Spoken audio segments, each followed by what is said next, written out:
Okay, we have everything moved out into the shop. These doors are from the base of the cabinet, and I used the citrus strip on these doors, and they are extremely disappointing. They're going on their third coat. I have to go buy my third container to strip this not enormous piece of cabinetry. It's not huge, but it's taken at least 3. So the manufacturer, I think, wants to tell you that you're going to use, it's a one and done, but it's not even close. Now, as advertised, it doesn't smell.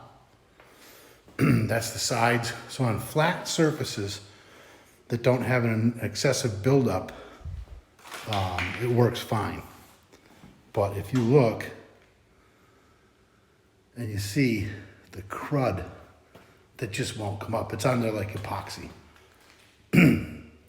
So it's very difficult to work with this stuff. And again, you get the flat surfaces like there, and it's fine.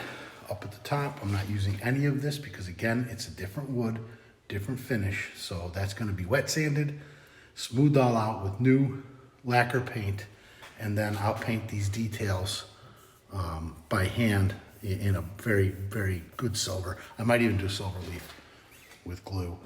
And then over here in the corner of the shop is the shelves that'll be painted blue that will go back in the cabinet.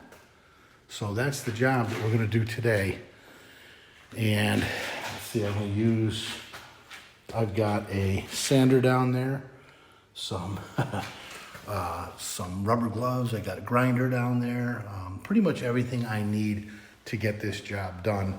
Probably including some steel wool and some other stripping and sanding tools. I've got one right down here that's an old standby. So we'll see what we can create today. Hope this is helpful, at least from the stripping standpoint. Again, I have nothing good to report really on the strippers that I've used.